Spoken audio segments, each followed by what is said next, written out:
with the drop, now we need to make sure that we have our options out of the drop, which one of those would be our drop cross. Now, there's a lot of little details that you need to keep in mind when working on a crossover out of your drop position. So first off, let's once again put ourselves in a pause moment in time, which we call our snapshots. And so if I was in my drop position and I decide I want to be able to cross over, the biggest mistake that players will make when they know they want to cross is they're going to diagonal the ball forward on that cross because they're trying to get to that location of the floor. Now, here's what will happen though when you do that is now you're exposing the ball, and obviously that gets poked away, which is one of the reasons why a lot of times I hear coaches outlawing crossovers. They want players to go through their legs or behind their back. Now, if you want to be able to cross out of the drop, it's extremely important that you can actually cross tight and parallel to your body, which is nice because I have an edge of my footwork mat right now, which I can use to hold myself accountable of that actual angle. But let's actually get to why players will diagonal it, besides just trying to get someplace too early. The biggest key is their footwork timing is off. And so if I want to be able to get into my drop, and if I step first, now there's no space to actually cross the ball over.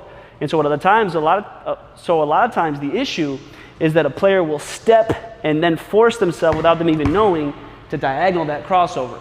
And so when you're working on your drop cross, make sure that you're working on the timing of the ball coming before the feet. The other thing that can help you with that is understand that if we're working on a step in, we don't have to step all the way in, and we certainly don't need to step farther. And so right now, I want to work on a step in, but I don't need to go farther than my original location. And so if I did a drop step, all I need to be able to do is step in slightly, a partial step in basically, so I can explode out of that. You might even refer that to a dig, but it's just more of a step in style. And so right now, if I was doing a drop cross, I want to be able to drop cross, keeping everything parallel to get into my speed stop right now.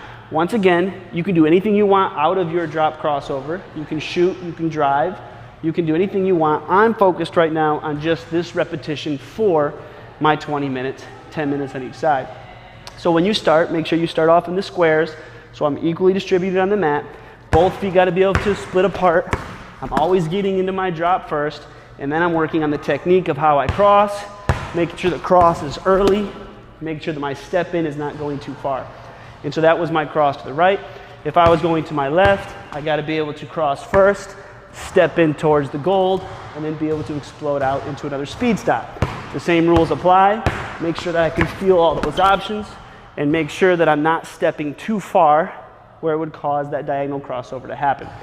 Once again, you've got 20 minutes to explore your drop crossover, to really master those techniques, and don't be afraid to use your eyes to study the ball, study the feet, and make sure that you're doing things correctly and realistic to the game.